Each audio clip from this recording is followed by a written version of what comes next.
je vous fais le serment de ne jamais trahir le Congo. À notre population, c'est qu'aujourd'hui, plus que jamais, nous devons garder l'unité entre nous. Les gens ne comprendront pas aujourd'hui ce que je suis en train de dire, mais dans quelques années, ils comprendront.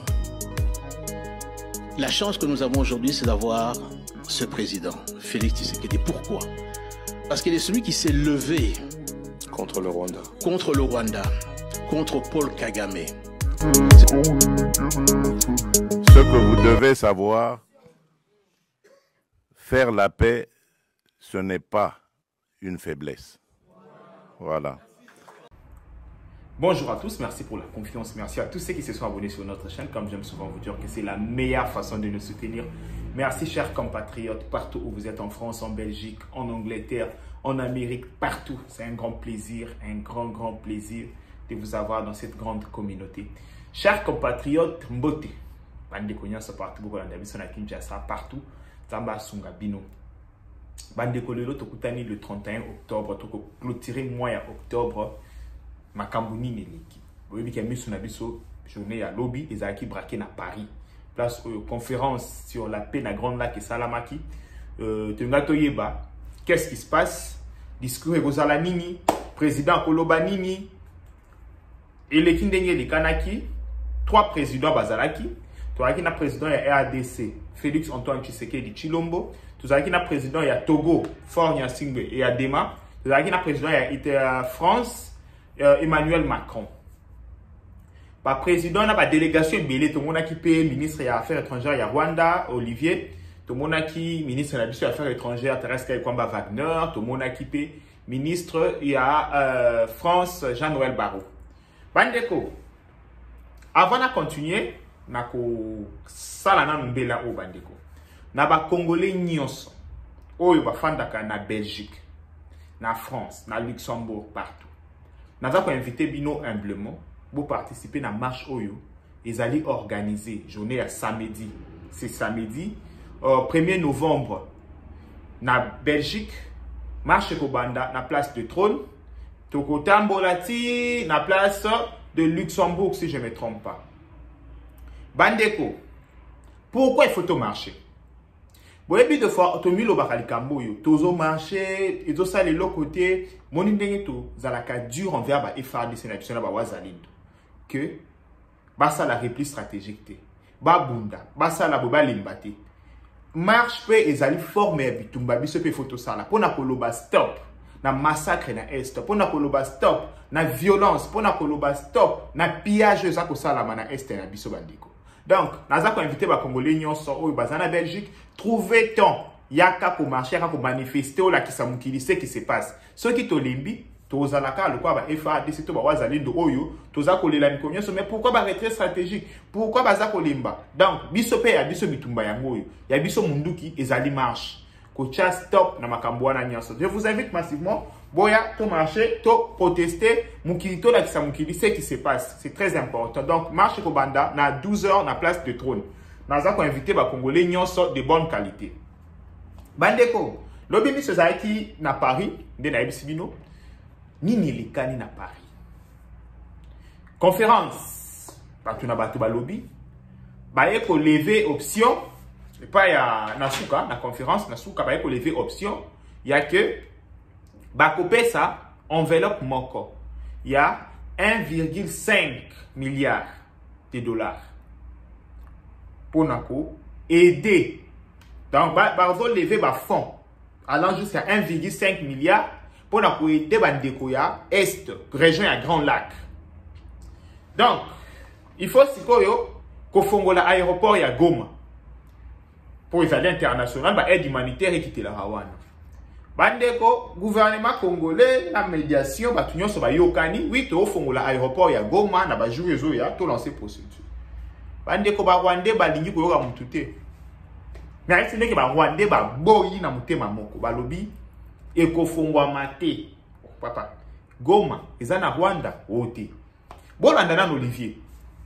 Il va avant tout ses efforts pour faciliter l'accès de l'humanitaire vers l'est de la RDC. Tout d'abord, avant Pour en venir à votre question, nous remercions la France et le président Macron pour avoir convoqué cette réunion sur la question humanitaire, qui est une question importante. Et concernant l'aéroport de Goma, il vous souviendra que l'aéroport de Goma est aux mains des autorités de fait, qui sont la FCM 23. Et donc nous, notre position du Rwanda, c'est d'abord de s'assurer que les décisions soient prises dans le cadre de négociations de Doha, puisque c'est là où le gouvernement congolais et la FCM 23 sont assis pour négocier une solution à cette crise. Donc c'est dans ce cadre-là, avec les autorités de fait qui tiennent l'aéroport de Goma, que cela doit se faire. Ce n'est pas ici, Paris ne peut réouvrir un aéroport, puisque les premiers concernés ne sont pas là. Ça, c'est la première chose. Et la deuxième chose, on parle de la situation humanitaire. Mais la situation humanitaire dépend d'une situation sécuritaire sur le terrain. Et quelle est la situation sécuritaire? C'est une violation permanente, quotidienne, du cessez-le-feu par le gouvernement congolais, avec ses frappes aériennes, des avions de chasse, des drones d'attaque, qui attaquent non seulement les positions de l'AFC M23, ceux qui ont violation des cessez-le-feu, mais aussi les communautés des villages de Banyamulenge, dans le sud Kivu, ces Congolais Tutsis qui sont persécutés. Et ceci est fait dans le cadre de la montée des discours de haine qui sont propagés par cette milice Wazalendo créée, soutenue et financée par le gouvernement congolais. Donc vous, la réouverture de l'aéroport de Goma, vous n'y croyez pas? Non, c'est pas qu'on n'y croit pas. Il faut d'abord procéder d'une façon ordonnée, puisque l'aéroport de Goma n'est pas un aéroport qui est en l'air, c'est un aéroport. Boyoki Olivier Azoloba. Par contre, tu fongola te, il faut na M23, il faut boyer. Bandeko.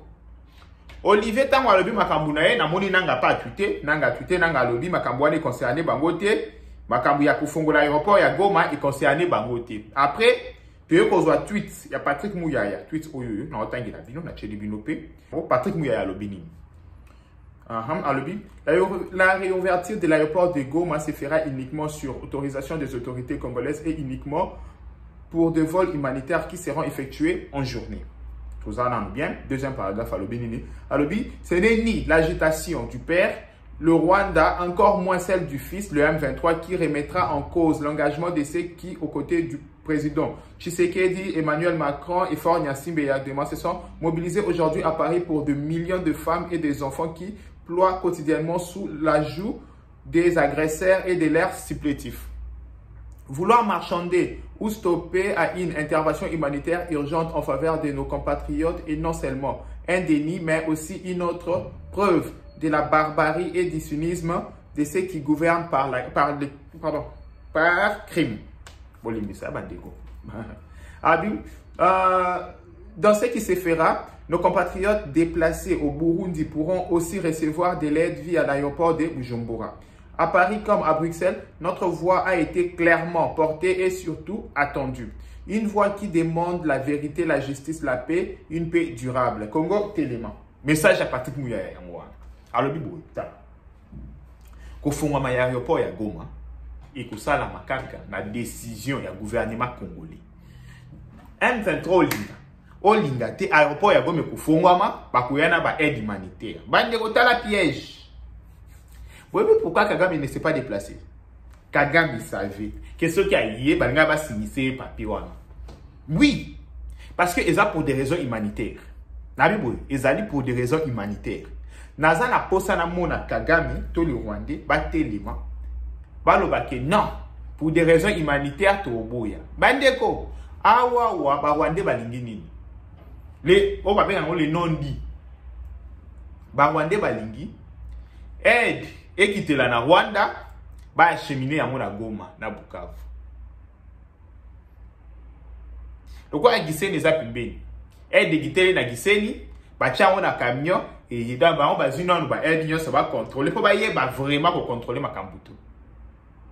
C'est ça l'objectif ya ba Rwandais. Na bananga na batutu. Bandeko, attitude ya Olivier Ndeka Musinga Makasi. Oza ni Congolais, mais oza côté les mila. Bandeko Olivier aza côté les mila Makamu na Congo. Ils allaient preuve de plus. N'a évité combien de fois dans la preuve que Batu Oyoyo, Balingi ba Congolais. Et d'ailleurs, hein, dans le samedi long, mon coba, Obali Batuti bien té. Pour un on a comme expert na Batuti. Batuti, ce sont de peureux. Oui, ce sont des lâches. Pourquoi dans ce sont des peureux, ce sont des lâches? C'est difficile, au moins à Tuti, à assumer les caps. Mais ce sont des gens qui aiment souvent faire les coups bas. Congo, tout c'est difficile à bêta en face. Parce qu'ils ont peur. Ce sont de peureux. On va bêta mini ba coups bas. Tant que tourner mon Congo, vous allez déséquilibrer des ya bêta lobina makasi. Mais tant que vous êtes na boako bêta te. C'est pourquoi au moins la Kagame ne peut pas se présenter dans ce genre de conférences. Il a peur. Non, vous savez non. Il faut au moins asalo bakuba. Bufandi boye azuba ba militaire moko touti alati si bango batenir FARDC bakoti basala exaction mo babimi wana ba makasi na kokwa. Mais la muka OK ça va bitumba yango boye la tobunda. Ba oyate.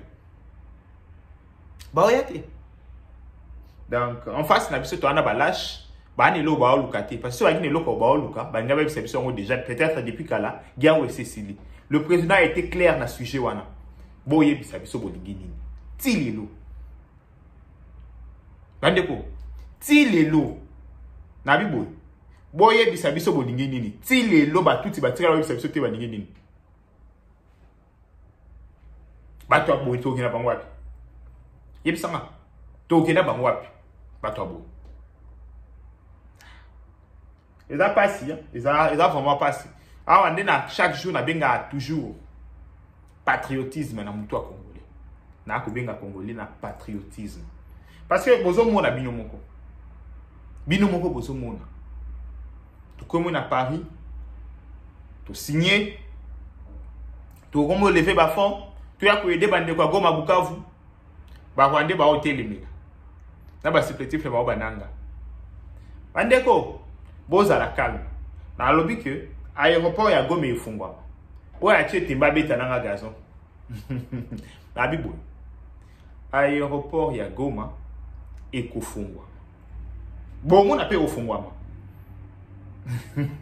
Pour ni bo chat mais pourquoi bwana kondima mukie? Na bibo. Aéroport ya Goma ekofungwa ma. Et puis aide humanitaire pe ko kita ba opesa bato. Et puis ba vol na yango fait ça la ma kaka na moi.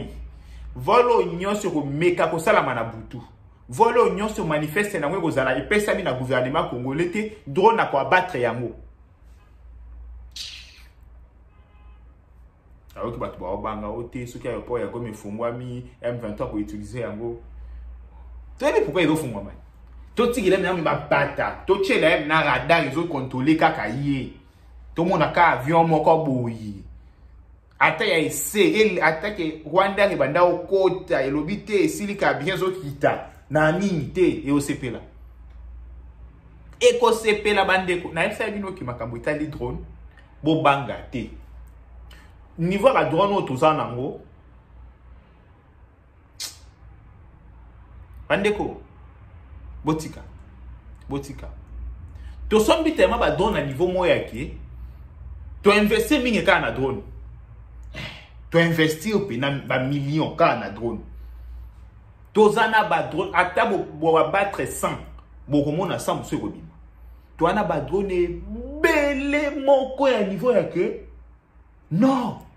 Et belé. Tu comprenez que bitumba makambu ya kobanda ko chaba na batu na ba danger na ba sukoi et si là. Sombela ba nka mo ba drone. Petit drone moko 5 missiles, petit drone sous 5 missiles, ba télémi 10 missiles.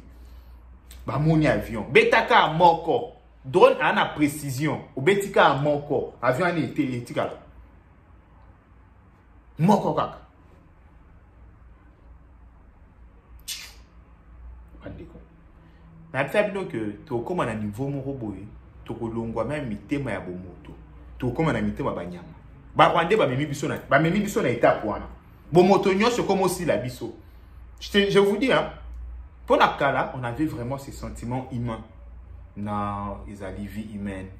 ezali sacré barwande baza batu tokoki ko respecter bango boye boye mais akosa bino te ba même biso na niveau moko ya respect sili tokomi ke na niveau ya ke OK soki bango ba oboma ba bomi biso ça va place ba kindaka toki ba on peut ba Holanda biso un jour ya ka ke biso to précéder bango soki biso to aussi la na bango ba ndiko toko silana oh